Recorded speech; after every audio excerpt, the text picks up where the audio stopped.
खाने में 56 भोग। शर्मा निवास के बाहर खड़ा वर्मा जी का परिवार आपस में फुसफुसा रहा था। जाते ही लड़की की खूबसूरती देखकर उसके पैरों में मत पड़ जाना। तो याद रखना कि हमें तेरे लिए बीवी नहीं, अपने घर के लिए एक बहू चाहिए। घर से निकलकर यहाँ आने तक तुम ये बात 21वीं बार कह रही हो मम्मी।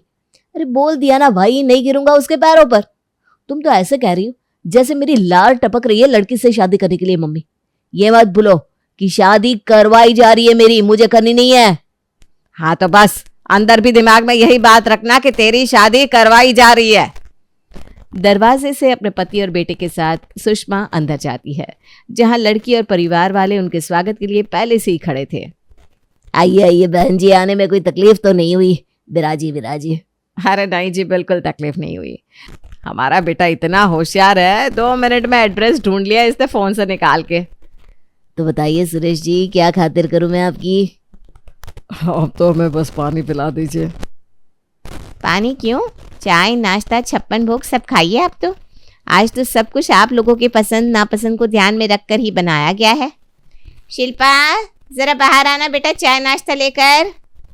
कांपती हुई हाथों में चाय का ट्रे पकड़े शिल्पा रसोई से बाहर आती है। खाना आती ही सुषमा और सुरेश खाने पर टूट पड़ते हैं। गुलाब जामुन नहीं है क्या नैना जी? अभी मंगवा देती हूँ भाभी, 2 मिनट दीजिए। लगता है मन से तैयारी नहीं की आप लोगों ने। खैर, जब तक गुलाब जामुन आ रहे हैं, निखिल तुम जाकर शिल्पा से बातें तो कर लो। वो क्या है ना बहन जी, दोनों खुद बातें कर ले तो अच्छा है, वरना बाद में कहा जाता है मम्मी तुमने जबरदस्ती शादी कर दी और हमारे पर बात आ जाती है। शिल्पा और निखिल बालकनी में जाकर बातें करने लगते हैं, जहां निखिल शिल्पा से कहता है, मुझे तो एक ऐसी लड़की की तलाश है जो मेरा घर संभाल ले शिल्पा जी। वो तो लड़की संभालेगी ही, पर आपकी उस लड़की से कोई ख्वाहिश नहीं है कि वो आपके साथ कैसी रहे कैसे नहीं? इन चीज़ों को सोचने के लिए मेरी माँ तो है ही शिल्पा जी। मुझे तो बस एक ऐसी लड़की चाहिए जो मेरे माता पिता मेरे भाई बहनों को खुश रख सके, बस और कुछ नहीं। खास करके सभी के पेट का ख्याल रख सके। वो कहते हैं ना, दिल का रास्ता पेट से होकर जाता है। इससे तो मुझसे कोई मतलब ही नहीं है। इसे बीवी नहीं काम वाली चाहिए। मैं मम्मी को मना कर दूंगी इस रिश्ते के लिए। और शिल्पा यही करती है। वो अपनी माँ को जाकर सारी बातें बता देती है, पर अपनी बेटी की साइड ना लेकर नैना लड़के वालों की ही साइड लेती है। तू ना ये पढ़ाई का बुखार छोड़ दे। शादी के बाद कोई लड़का बीवी को नहीं पढ़ाता। तू क्या सोच रही है, कोई राजकुमार आएगा क्या तेरे लिए जो ये गाना गाएगा? तुम दिन को अगर रात कहो रात कहेंगे। ये ना पिक्चरों में ही अच्छा लगता है। असल जिंदगी में रोटी ही सबसे जरूरी होती है। शादी करके जाओ और अपना घर बसाओ। और शिल्पा की मर्जी के खिलाफ उसकी शादी निखिल से कर दी जाती है। बहू बनकर अपने सपनों का गला घोटकर शिल्पा अपने ससुराल में अपना मन लगाने की कोशिश करती है। ऐसे भी जीवन में तो कोई काम बचा नहीं है, तो खाना बनाकर इनका दिल ही खुश कर देती हूँ। शिल्पा छोले भटूरे बनाकर सभी को नाश्ते में परोसती है। खाना कैसा है निखिल जी? पहले मम्मी से पूछ लो। अरे मैं तो क्या बोलूं बेटा, मुझसे तो पूछा ही नहीं गया कि नाश्ते में क्या बनेगा। इतना ज्यादा तेल है इन पूरियों में कि मुझसे तो खाया ही नहीं जाएगा। पर मैंने पापा जी से पूछा था और उन्होंने कहा था कि तुम्हारी सास तो छोले भटूरे खाती है, इसलिए मैंने छोले भटूरे बनाए। उम्र देख रही है अपने ससुर की है? 60 के ऊपर के है, कहाँ याद रहता है इन्हें कुछ। सॉरी मम्मी जी, मैं आगे से ध्यान रखूंगी। और इस बार गलती ना हो इसलिए शिल्पा सीधा अपनी सास के पास चली जाती है और उनसे खाने के बारे में पूछती है। तो मुझे ऐसे पूछ रही है जैसे सारा राशन मैं ही हजम कर लेती हूँ।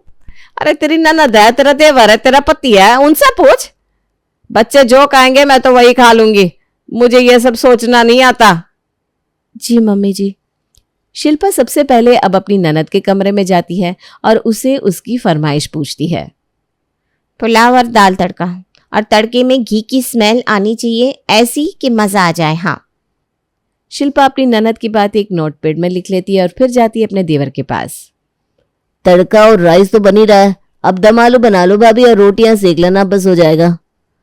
और तुम्हारे भैया, उनसे कैसे पूछूं, वो तो फोन ही नहीं उठा रहे। हो तो ऑफिस में कभी फोन उठाते ही नहीं। यही बना दो भाभी, इसी में भैया खुश हो जाएंगे। और दोपहर से ही शिल्पा रात के डिनर की तैयारी करने में लग जाती है। सभी की बताए डिशेस का एक मेनू तैयार करके बिल्कुल वैसा ही खाना शिल्पा बनाकर डाइनिंग टेबल पर सजा देती है, जिसे सभी चाव से खाने लगते हैं। सभी की आंखों में चमक देखकर शिल्पा बस खुश हो ही रही थी कि उसका ससुर कहता है, इतना सब कुछ किया है बहू, तो गुलाब जामुन भी रख देते। हाँ, तो काम तो अच्छा करती है, पर काम करने के बाद ना सब किए कराए पर पानी फेर देती है। मैंने तुझे कहा था ना बहू कि बच्चों की पसंद का खाना बना लेना, और तूने वही किया। पर इसका मतलब ये तो नहीं कि तू खुद का दिमाग भी नहीं चलाएगी। मतलब मैं जो कहूंगी बस उतना ही करेगी तू। सॉरी मम्मी जी, मैं अगली बार ध्यान रखूंगी। और नोट पैड पर शिल्पा ये मेंशन कर देती है कि खाने के बाद गुलाब जामुन कंपलसरी है। अगले दिन सुबह सुबह सुषमा अपनी बहू से रसोई में आकर कहती है, देख बहू, रोज तू हमें जो भी सुखाबासी देती है खाना हम खा लेते हैं, पर आज ना मेरी सहेलियां आने वाली है, उनके सामने मेरी इंसल्ट मत करवा देना। आप बता दीजिए ना मुझे क्या क्या बनाना है मम्मी जी। स्टार्टर्स चला देना, बेबी कॉर्न और paneer chilli dry. Main course में राइस और पीली दाल, रोटी, 2 सब्जी और मीठे में हलवा। बस बहुत हो गया। पर इतना सब बनाने के बाद मुझे दोपहर का खाना बनाने का वक्त नहीं मिलेगा मम्मी जी। तो बाकी सब क्या खाएंगे, उनसे पूछ ले, हैं? मिला जुला करके परोस देना। शिल्पा इस बार कोई भूल नहीं करती और घर के एक एक मेंबर से मेनू डिस्कस करती है। हाँ भाभी, इतना काफी है, मैं तो यही खा लूंगी, मेरे लिए कुछ अलग से मत बनाना। मुझे भी चल जाएगा भाभी। पापा जी आपके लिए कुछ स्पेशल? अरे नहीं नहीं बहू, इतना कुछ बना रही है तो मैं वही खा लूंगा। सभी से कंफर्मेशन लेने के बाद शिल्पा पूरा खाना 4 घंटे लगाकर तैयार करती है और जैसे ही सुषमा की सहेलियां आती हैं, शिल्पा स्टार्टर सर्व करना शुरू करती है। ये बाहर से मंगवाया क्या बहू? नहीं नहीं आंटी जी, ये सब तो मैंने घर पर बनाया है, पर सुनकर अच्छा लगा कि आपको पसंद आया। अरे जा, बाकी घर के मेंबर को भी सर्व कर दे। स्टार्टर तो सभी को पसंद आता है, जिससे शिल्पा बड़ी खुश होती है। पर अब बारी थी मेन कोर्स की। सभी एक साथ डाइनिंग टेबल पर बैठते हैं, जहां खाने को देखते ही सूरज खाने की प्लेट छोड़कर उठ जाता है। ये क्या बात हुई देवर जी? ये क्या है भाभी? मुझे नूडल्स खाने का मन था। पर मैंने आपको बताया था कि मैं खाने में क्या बना रही हूँ, तब तो आपने हामी भरी थी। वो 4 घंटे पहले की बात थी भाभी। यहाँ 1 मिनट में लोग मर जाते हैं, घंटे भर में शादियां टूट जाती है और लोग किसी और के प्यार तक में पड़ जाते हैं। और आप सोच रहे हैं कि 4 घंटे पहले डिसाइड हुआ मेनू मुझे अभी भी राज आएगा?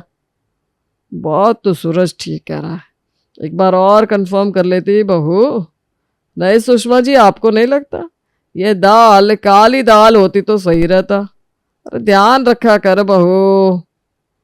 ये लोग अच्छा खाना खाने के लायक ही नहीं है। बस अब बहुत हुआ।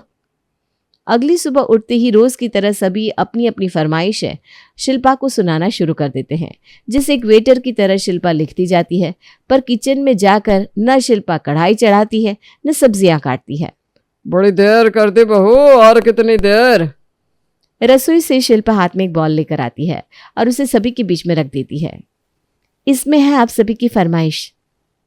इस छोटे से बॉल में? अरे क्या मजाक कर रही हो शिल्पा तुम? अरे आप एक बार ढक्कन तो हटाइए। निखिल जैसे ही बॉल का ढक्कन हटाता है तो देखता है कि अंदर एक निमंत्रण पत्र रखा हुआ है। ये तो किसी कीर्तन में 56 भोग के लिए आमंत्रण पत्र है। बिल्कुल सही समझे आप। निखिल जी, मैं दुनिया भर की कितनी भी डिशेस बना दूं, आप लोगों का मन नहीं भरता।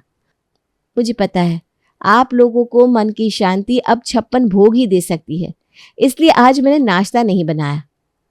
अरे पर उस 56 भोग में नूडल्स होंगे क्या मम्मी? वही तो, आप लोगों का पेट तो 56 भोग से भी ना भरे। एक काम करो ना प्रिया, जाकर ये पता कर लो कि आसपास कहीं भोज का खाना, शादी ब्याह की पार्टी या कहीं भी गरीबों के लिए खाना वितरण हो रहा है क्या। इतनी सारी जगह पर जा जाकर शायद तुम लोगों का मन भर जाए, क्योंकि अब से इस घर में मैं खाना नहीं बनाने वाली। 2 दिन तो सभी बड़ी ऐठ में बैठे रहते हैं, पर 2 दिन बीतते ही सभी के होश ठिकाने आ जाते हैं और वो समझ जाते हैं कि एक शिल्पा ही तो है जो उनकी इतनी खातिर करती है, वरना रेस्टोरेंट में खाना यानी एक दिन के खाने में 1/4 कमाई गंवा देना। शिल्पा, जो समझ में आए बना लो, हम खा लेंगे। आ गए ना होश ठिकाने। सुच्ची सहेली से कहती है, सारा दिन बैठी रहती है, न जाने कौन सा मंत्र बड़बड़ाती रहती है। पता नहीं क्यों इनका हाथ पैर घर के काम के लिए ही नहीं चलता। इनकी बेटी की सास तो सारा दिन लगी रहती है, घर का सारा काम करती है, उनके बच्चे देखती है, पढ़ाती है और न जाने क्या क्या करती है। अरे होती है कुछ औरतें, बस इंतजार करती रहती है कि कब बहू आए और कब बिस्तरा पकड़ो। वैसे तेरे ससुर क्या करते रहते हैं, उसी से काम कराया करना। अरे अब क्या बताऊं, सारा दिन अखबार ही पढ़ते हैं। न जाने कौन सी पीएचडी पूरी नहीं हुई है जो पूरा करके मानेंगे। वहीं कमरे में बैठे सुची के ससुर। सारा दिन कमरे में बैठे बैठे लगता है कि अब भगवान ही बुला ले। मन नहीं लगता, कमरे से बाहर निकल नहीं सकते। न खाने को कोई पूछता है न चाय को। पता नहीं कैसी बहू ले आया है समीर। सास जो मानसिक रूप से परेशान थी। रहने दीजिए, क्या कर सकते हैं, निकाल देगी तो कहाँ जाएंगे। अरे गांव चलकर रहेंगे, वहां तुम भी खुश रहोगी। अरे कम से कम सम्मान से तो जिएंगे। तभी सुच्ची की आवाज आती है।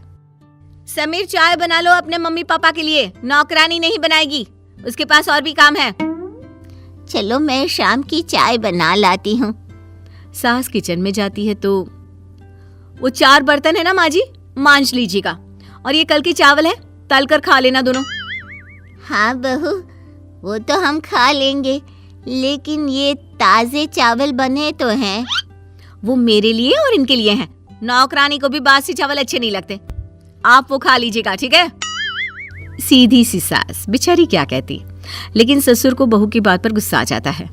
अरे क्यों खा ले हम पुराने चावल, क्यों बासी खाना हम लोगों के लिए और ताजा तुम्हारे लिए हैं? यह बोल कर लाए थे क्या गांव से यहाँ? जब पैसों की जरूरत थी तब तो बड़ा पापा जी करती थी। अरे चुप हो जाइए, जाने दीजिए, कुछ मत बोलिए, चलिए कमरे में। शाम को बेटा आता है तो बहू उस पर टूट पड़ती है। जितना करो तुम्हारे माँ बाप के लिए उतना ही सर पर चढ़ रहे हैं। अरे कमला को कह रहे हैं बासी चावल खाने को, पता है ना नौकरानी चली गई तो कौन काम करेगा। अरे मेरे बस की नहीं है काम करना। अरे मैं खा लूंगा यार बासी चावल। ये क्या छोटी छोटी बात पर गुस्सा हो जाते हैं ये लोग। घर की शांति की तो किसी को फिक्र ही नहीं है। बेटे की बात सुनकर पिता को दुख होता है। वो घर छोड़कर चला जाता है। रास्ते में उसे कार से आती बेटी मिल जाती है। क्या बात है पापा, कहाँ जा रहे हैं? बेटा जरा वो मैं। बेटी को पिता के आंख के आंसू दिख जाते हैं। वो उन्हें कार में बिठाकर घर ले जाती है। रास्ते में पिता बेटी को सारी बात बता देते हैं। बेटी का मन तो करता है कि वो घर जाकर भाभी को अच्छे से सुना दे, लेकिन पिता मना कर देते हैं। पिता वापस घर आ जाते हैं। उधर बेटी से रहा नहीं जाता और वो सास के साथ अपने मायके आ जाती है। अरे आइए आइए आंटी जी, भगवान सबको आपके जैसी सास दे। मैं तो कहती हूँ मिनी बड़ी भाग्यशाली है जिसे आपके जैसी सास मिली। सुच्ची के सास ससुर भी आते हैं। बेटी की सास का सभी स्वागत करते हैं कि अरे वो मेरे घुटनों में दर्द था तो बहुत जिद करके ले आई। हाँ वो पता है ना मिन्नी को कि आप बीमार हो गई तो घर का काम कौन करेगा। आप तो पूरा घर संभाल लेती हैं। ऐसी सास होना बहुत ही किस्मत की बात है। शुक्रिया बेटा। मिन्नी का तो मन करता है कि वो भाभी को अच्छे से सुना दे, लेकिन कुछ नहीं कहती। सास के सामने वो कोई तमाशा करना ठीक नहीं समझती। अरे मिन्नी, घर पर तो सास सारा काम करती है, कम से कम मायके में ही कुछ कर दिया कर। क्यों भाई, तुम लोगों के घर आए हैं और लड़की मायके में भी काम करेगी, ये तो ठीक नहीं है। बैठ मिन्नी बहू, मायके आई है तो भाभी चाय बनाएगी। जाओ सुच्ची चाय लेकर आओ। ओहो, सुच्ची को पहली बार किसी ने ऑर्डर दिया था। सुच्ची बड़बड़ करती किचन में जाती है और चाय बनाकर ले आती है। लेकिन उन लोगों के जाने के बाद देख रहे हैं आप लोग, आपकी बेटी जो ससुराल में कुछ नहीं करती, सारा दिन पड़ी रहती है, उसकी सास भी उसकी बुराई नहीं करती। लेकिन आप जिनके लिए मैं सारा दिन लगी रहती हूँ, हर जगह जा जाकर मेरी बुराई करते हैं। शर्म आनी चाहिए। हम कहाँ कुछ बोलते हैं। इतना ही डर है तो अच्छे से रहा करो ना। सुबह उठकर इस घर में कोई नहीं है जो एक कप चाय पूछे। सास खाना बनाए तो हम दोनों खा लेते हैं, नहीं तो रहते भूखे। नौकरानी सबका खाना बनाती है तो हम लोगों का क्यों नहीं बनाती है? क्योंकि वो मेरे लिए है, मुझे आराम देने के लिए। आप लोगों से लड़ लड़कर मेरी सारी एनर्जी खत्म हो जाती है। ससुर बेचारे क्या बोलते हैं। कहते हैं ना, बेशर्मों के तो मुंह नहीं लगना चाहिए। न जाने क्या मोती दान किया था बेटी को, जो ऐसी सास मिली जो पूरा घर का काम करती है। यहाँ इन लोगों से तो हिला भी नहीं जाता। बहू बोले जा रही थी, सास चुपचाप किचन में जाकर काम करने लगती है कि उसके हाथ से एक कांच की प्लेट गिर जाती है। बस फिर क्या था, बहू उनको इतनी खरी खोटी सुनाती है कि बेचारे कमरे में ही बंद हो जाते हैं। उन लोगों को अब बहू से डर लगने लगता है। फिर एक रोज मिन्नी कहती है, माँ पापा बेटे का जन्मदिन है, वैसे तो मना नहीं रहे लेकिन फिर भी घर के लोगों को बुलाया है, आप भी आइएगा। सुच्ची भी ननद के घर जाती है जहाँ खाने के टेबल पर। वाह आंटी जी, कितनी अच्छी सब्जी, रायता, सलाद, किसने बनाया है ये सब? मैंने सब्जी बनाई है, रायता मिन्नी ने। देखा देखा, सारा खाना सास ने बनाया है और एक आप हैं। सुच्ची सास को ताने देती है, जिसे मिन्नी की सास सुन लेती है। मिन्नी को तो मैंने साफ बोल दिया है, रोटी पराठा मुझसे नहीं बनता। वैसे भी मेरी बहू तो लाखों में एक है, मुझे कुछ भी होता है तो परेशान हो जाती है।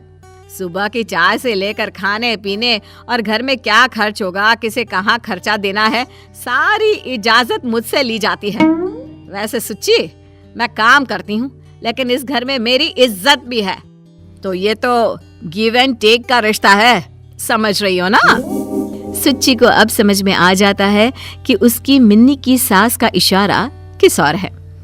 हाँ आंटी, ये तो हम लोगों के संस्कार है जो हमारे माता पिता ने दिए हैं, बड़ों की इज्जत और उनका सम्मान। सुच्ची, मुझे लगता है तुम्हें भी मिन्नी के घर रहकर उससे कुछ सीखना चाहिए। सुच्ची को पति की बात पर गुस्सा आ जाता है, लेकिन क्या करती।